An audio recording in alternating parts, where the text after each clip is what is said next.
En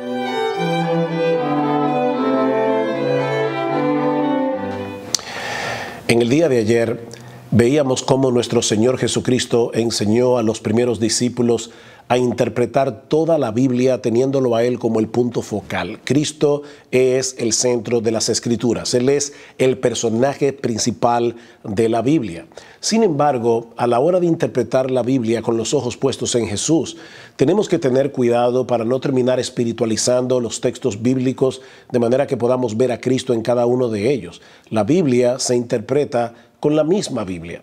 Por ejemplo, todo el sistema sacrificial de sacrificios diseñado por Dios y provisto por Dios en el Antiguo Testamento era una forma de enseñarle al pueblo de Israel que el pecado merece la muerte, que Dios es un Dios justo y Él no puede dejar el pecado sin castigo, pero también estaba diseñado para mostrarle al pueblo que Dios mismo iba a proveer el sacrificio que se requería para terminar con el problema del pecado de una vez por todas. Eso es exactamente lo que nosotros aprendemos en el capítulo 10 de la carta a los Hebreos. Dice en el versículo 11, y ciertamente todo sacerdote, hablando de los sacerdotes del antiguo pacto, está día tras día ministrando y ofreciendo muchas veces los mismos sacrificios que nunca pueden quitar los pecados. Por eso había que sacrificar un cordero tras otro, tras otro, tras otro.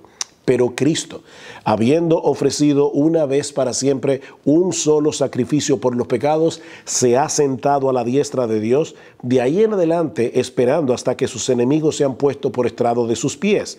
Porque con una sola ofrenda hizo perfecto para siempre a los santificados.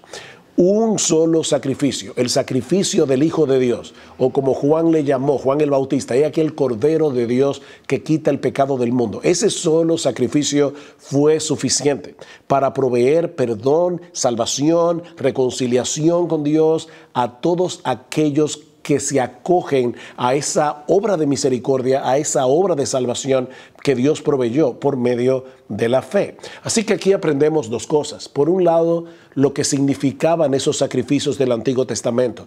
Todos ellos apuntaban hacia ese Cordero de Dios que quita el pecado del mundo, nuestro bendito Señor y Salvador Jesucristo. Pero al mismo tiempo vemos cómo Dios fue preparando al pueblo de Israel para ese glorioso evangelio que iba a ser revelado en toda su plenitud en el Nuevo Testamento. De manera que si queremos ver a Cristo en una manera adecuada en toda la Escritura, debemos interpretar la Biblia con la misma Biblia. Y Dios, en su bondad y en su misericordia, nos ha provisto no solamente la iluminación de su Espíritu, sino también un libro coherente de principio a fin, para que nosotros nos diéramos cuenta que en este libro el personaje glorioso que se revela en toda su historia es nuestro bendito Señor y Salvador Jesucristo. Él es el centro de las Escrituras.